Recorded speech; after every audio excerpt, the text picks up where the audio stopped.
ಎಲ್ರಿಗೂ ನಮಸ್ಕಾರ. ಈ ಪೋಸ್ಟ್ ನೋಡೋ ಅಷ್ಟೊತ್ತಿಗೆ ಶ್ರೀರಸ್ತು ಶುಭಮಸ್ತು ಧಾರಾವಾಹಿಯ ಕೊನೆ ಸಂಚಿಕೆ ಪ್ರಸಾರ ಆಗ್ತಾ ಇರುತ್ತೆ.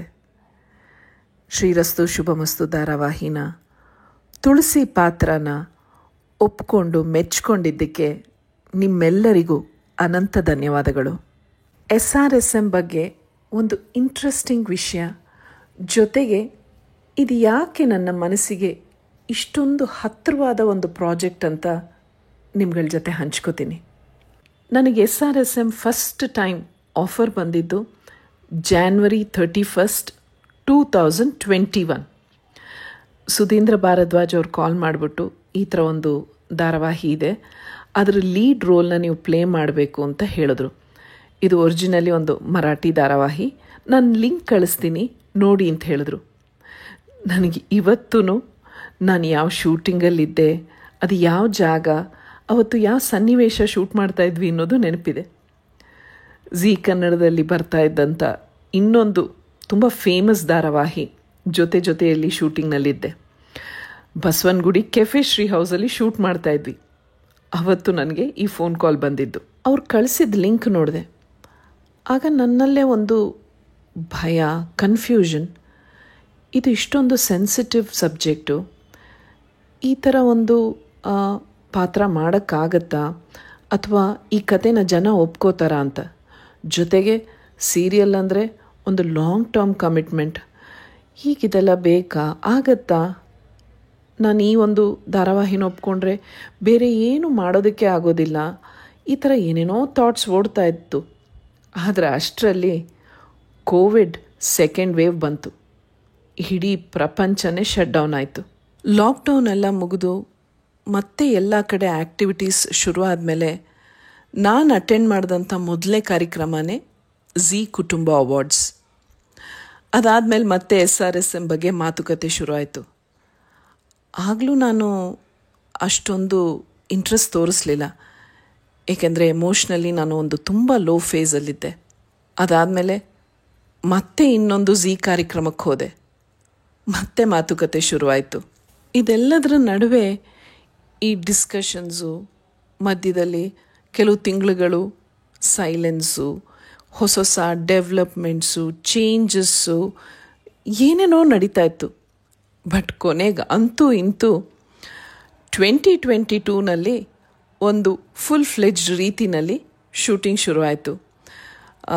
ಅದಾದಮೇಲೆ ರೆಗ್ಯುಲರ್ ಸೀರಿಯಲ್ ಶೂಟಿಂಗ್ ಅಂತ ಶುರುವಾಗಿದ್ದು August 2022ನಲ್ಲಿ. ಅಲ್ಲಿಂದ ನೋಡಿ ಇಲ್ಲಿವರೆಗೂ ತಿರುಗಿ ನೋಡಲೇ ಇಲ್ಲ. SRSM ಫಸ್ಟ್ ಟೆಲಿಕಾಸ್ಟ್ ಆಗಿದ್ದು October 31, 2022 ಆ್ಯಂಡ್ ಕೊನೆಯ ಎಪಿಸೋಡ್ ಪ್ರಸಾರ ಆಗಿದ್ದು August 31, 2025. ನಾನು ಅದೇ ಹೇಳಿದ್ದು ಆಗಲೇ, ಒಂದು ಇಂಟ್ರೆಸ್ಟಿಂಗ್ ವಿಷಯ ಹೇಳ್ತೀನಿ ಅಂತ. ಈ 31 ಡೇಟ್ಗೂ SRSMಗೂ ಅದೇನೋ ಸಂಬಂಧ ಇದೆ. ಬಟ್ ಆನೆಸ್ಟ್ಲಿ ಹೇಳಬೇಕು ಅಂದರೆ ಈ 4 ವರ್ಷದ ಪಯಣ ಏನಿದೆ, it's been a wonderful journey.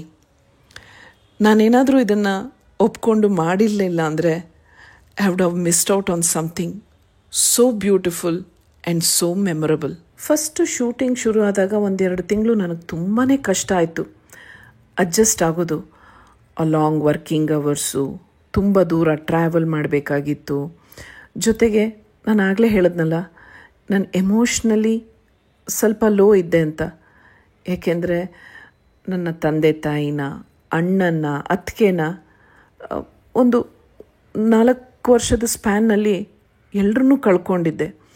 So ಹಾಗಾಗಿ ತುಂಬ ನನಗೊಂದೊಂದು ಸತಿ ಸಿಕ್ಕಾಪಟ್ಟೆ ಬೇಜಾರಾಗೋದು. ಅಂಥ ಟೈಮಲ್ಲೆಲ್ಲ ಅಯ್ಯೋ ನನಗೆ ಯಾವ ಶೂಟಿಂಗೂ ಬೇಡ, ಇದು ನನಗೆ ಬೇಕಾಗಿತ್ತಾ ಅನ್ನೋ ಲೆವೆಲ್ಗೆ ನನಗೆ ಬೇಜಾರಾಗ್ತಿತ್ತು.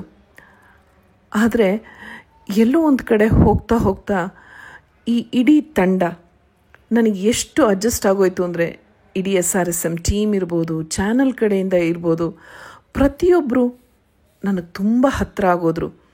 ನನ್ನ ಫ್ಯಾಮಿಲಿ ಅನ್ನೋ ಒಂದು ಭಾವನೆ ಬರೋಕ್ಕೆ ಶುರುವಾಯಿತು.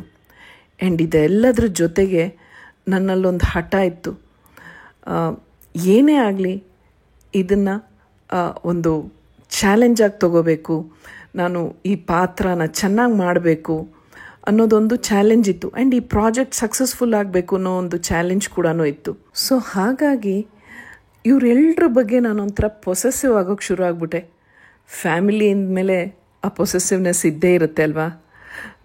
ನೀವೆಲ್ಲರೂ ಬೇಕಾದಷ್ಟು ಸತಿ ಕೇಳಿರ್ತೀರ, ಬೇಕಾದಷ್ಟು ವೇದಿಕೆಗಳಲ್ಲಿ, ಬೇಕಾದಷ್ಟು ಸಲ ಬೇರೆ ಬೇರೆ ಕಡೆಯಲ್ಲಿ ನಾನು ಯಾವಾಗಲೂ ಹೇಳಿದ್ದೀನಿ, SRSM ನನ್ನ ಫ್ಯಾಮಿಲಿ ಅಂತ. ಯಾವತ್ತೂ ಫ್ಯಾಮಿಲಿ ಥರ ಅಂತ ಹೇಳಿಲ್ಲ, ಯಾಕೆಂದರೆ ಅವ್ರುಗಳ ಯಾವತ್ತೂ ನನಗೆ ಆ ಭಾವನೆ ಕೊಡಲೇ ಇಲ್ಲ. ಸೊ ಹೀಗಾಗಿ ಕೆಲವೊಂದು ಸಲ ನನ್ನ ಪೊಸೆಸಿವ್ನೆಸ್ಸಿಂದ ನಾನು ತುಂಬ ಜನಕ್ಕೆ ಬೇಜಾರು ಮಾಡಿದ್ದೀನಿ. ಅದು ಚಾನಲ್ನವರೇ ಇರ್ಬೋದು ಅಥವಾ ನಮ್ಮ ಟೀಮ್ನವರೇ ಇರ್ಬೋದು. ಜಗಳ ಆಡಿದ್ದೀನಿ, ಅವ್ರಿಗೆ ಇರಿಸು ಮಾಡಿದ್ದೀನಿ, ಕೋಪ ಮಾಡ್ಕೊಂಡಿದ್ದೀನಿ, ಜೊತೆಗೆ ಇರಿಟೇಟ್ ಮಾಡಿದ್ದೀನಿ. ಸೊ ಹಾಗಾಗಿ ಅವ್ರು ಎಲ್ರಿಗೂ ನಾನು ಸಾರಿ ಹೇಳ್ತೀನಿ, ಬಟ್ ಜೊತೆಗೆ ಥ್ಯಾಂಕ್ ಯೂನೂ ಹೇಳ್ತೀನಿ for giving me this 4 years of wonderful and precious memories. ಇದೆಲ್ಲದರ ಜೊತೆಗೆ ಈ ಜರ್ನಿಯಲ್ಲಿ ವೈಯಕ್ತಿಕವಾಗಿ ನಾನು ನನ್ನನ್ನು ಮತ್ತೆ ಕಂಡುಕೊಂಡೆ. It made me a even more stronger person. ನನ್ನ ಥಾಟ್ಸ್ಗಳಿಗೆ ಇನ್ನೂ ಹೆಚ್ಚಿನ ಕ್ಲಾರಿಟಿ ಬರೋದಕ್ಕೆ ಶುರುವಾಯಿತು. ನನ್ನ ತನದ ಬಗ್ಗೆ ನಾನು ನಿಸ್ಸಂಕೋಚವಾಗಿ ಫರ್ಮಾಗಿ ಹೇಳೋದಕ್ಕೆ, ಅದರಂತೆ ನಡ್ಕೊಳ್ಳೋದಕ್ಕೆ ಧೈರ್ಯ ಮತ್ತು ಆತ್ಮವಿಶ್ವಾಸ ಶುರುವಾಯಿತು. ಇದಕ್ಕೆ ಮುಂಚೆ ನನ್ನ ಲೈಫಲ್ಲಿ ನಾನು ಸ್ಯಾಕ್ರಿಫೈಸ್ ಮಾಡಿದ್ದೆ ಹೆಚ್ಚು. ವೈಯಕ್ತಿಕವಾಗಿ ನನ್ನ ಬಗ್ಗೆ ನಾನು ಕೇರ್ ತಗೊಳ್ಳೋದು ತಪ್ಪಲ್ಲ, ನಾನು ಕೂಡ ಇಂಪಾರ್ಟೆಂಟ್ ಅಂತ ನನಗೆ ಕಲಿಸಿದ್ದು ನನ್ನ ಕನಸುಗಳ ಕಡೆಗೆ, ನನ್ನ ಆಸೆಗಳ ಕಡೆಗೆ ಹೆಜ್ಜೆ ಇಡೋದು ಸ್ವಾರ್ಥ ಅಲ್ಲ ಅನ್ನೋದರ ಅರಿವು ಮೂಡಿಸಿ ನನಗೆ ನಾನೇ ಹಾಕ್ಕೊಂಡಿದ್ದ ಬೌಂಡ್ರಿಯಿಂದ ಆಚೆ ಬರೋ ಹಾಗೆ ಮಾಡಿದ್ದೆ ಈ SRSM. ಈ 4 ವರ್ಷಗಳ ಜರ್ನಿ ಒಂದಷ್ಟು ಸಿಹಿ ಕಹಿ ಘಟನೆಗಳ ಅನುಭವಗಳ ಜೊತೆಗೆ ನನ್ನನ್ನು ಸ್ಟ್ರಾಂಗ್ ಪರ್ಸನ್ ಆಗಿ, ಬೆಟರ್ ಪರ್ಸನ್ ಆಗಿ ಮಾಡಿದೆ. ನನ್ನ ಲೈಫ್ನ ಗೇಮ್ ಚೇಂಜರ್ ಅಂತಲೇ ಹೇಳ್ಬೋದು. ಬೈ ನೇಚರ್ ನಾನು ಸುಮಾರು ವಿಷಯಗಳನ್ನ ಎಮೋಷ್ನಲ್ ಆಗಿ ಹ್ಯಾಂಡಲ್ ಮಾಡ್ತೀನಿ, ಅದರಿಂದ ಪೆಟ್ಟು ತಿಂದಿದ್ದೀನಿ. ಹಾಗೆ ಕೆಲವೊಂದು ಸತಿ ಇಲ್ಲಿ ನಡೆದಂಥ ಕೆಲವು ಘಟನೆಗಳು ನನಗೆ ಅಮ್ಮ ಹೇಳ್ಕೊಟ್ಟಿದ್ದ ಪಾಠನ ಮತ್ತೆ ನೆನಪು ಮಾಡ್ತು. ಯಾಕೆಂದರೆ ಅಮ್ಮ ಹೇಳ್ಕೊಟ್ಟಿದ್ದ ಕೆಲವು ಪಾಠಗಳನ್ನೆಲ್ಲ ನಾನು ಮರ್ತು ಹೋಗಿದ್ದೆ. ಹೇಳೋದಕ್ಕೆ ಸುಮಾರು ವಿಷಯಗಳಿದೆ, ಆದರೆ ಅದೆಲ್ಲನೂ ಹೇಳೋದಕ್ಕೆ ಟೈಮ್ ಇಲ್ಲ. ನನ್ನ ಮನದಾಳದಿಂದ ಒಂದೇ ಒಂದು ಮಾತು ಹೇಳ್ತೀನಿ. ತುಂಬ ಮುಖ್ಯವಾದ ವ್ಯಕ್ತಿಗಳನ್ನ ನನ್ನ ಜೀವನದಲ್ಲಿ ಕಳ್ಕೊಂಡಂಥ ಸಮಯದಲ್ಲಿ ಶ್ರೀರಸ್ತು ನನ್ನ ಪಾಲಿಗೆ ಬಂತು. ನಿಜವಾಗ್ಲೂ ಹೇಳಬೇಕು ಅಂದರೆ ಶ್ರೀರಸ್ತು ನನಗೆ ನನ್ನ ಅಮ್ಮನ ಹಾಗೆ. ನನಗೆ ನಿಜವಾಗ್ಲೂ ನನ್ನ ಅಮ್ಮನೇ ಸಿಕ್ಕಿದ್ರೇನೋ ಅನ್ನೋ ಒಂದು ಫೀಲಿಂಗ್ ಇದೆ. ಅಮ್ಮ ಯಾವಾಗಲೂ ನಾನು ಹೇಗಿರಬೇಕು, ಏನು ಮಾಡಬೇಕು, ಯಾವ ರೀತಿ ನನ್ನ ಜೀವನವನ್ನು ನಡೆಸಬೇಕು ಅಂತ ಹೇಳೋರೋ ಅದೆಲ್ಲ ಮತ್ತೆ ಶುರು ಮಾಡೋ ಹಾಗೆ ಮಾಡಿದ್ದು ಶ್ರೀರಸ್ತು ಶುಭಮಸ್ತು. ಸೊ ಮತ್ತೊಮ್ಮೆ I am grateful and thankful for the entire team. ಇದ್ರ ಜೊತೆಗೆ ಇನ್ನೊಂದೇನು ವಿಷಯ ಗೊತ್ತಾ, ಈ ಶ್ರೀರಸ್ತುವಿಂದ ನನಗಿನ್ನೊಂದು ಬೆಸ್ಟ್ ಗಿಫ್ಟ್ ಸಿಕ್ಕಿದೆ. ನಾನು ಯಾವಾಗಲೂ ಕನಸು ಕಾಣ್ತಾ ಇದ್ದಂಥ ಆ ಗಿಫ್ಟ್ ಸಿಕ್ಕಿದೆ. ಅದೇನು ಗೊತ್ತಾ? ಅದು ಹೇಳಲ್ಲ, ಅದು ನನ್ನ ಲಿಟಲ್ ಸೀಕ್ರೆಟ್. ಅದು ನನ್ನ ಜೊತೆನೇ ಸೀಕ್ರೆಟಾಗೇ ಇರಲಿ. ಇನ್ನು ನಿಮ್ಮನ್ನು ಹೆಚ್ಚು ಬೋರ್ ಮಾಡಲ್ಲ. Thank you all and love you lots and lots and lots. ನಮಸ್ಕಾರ.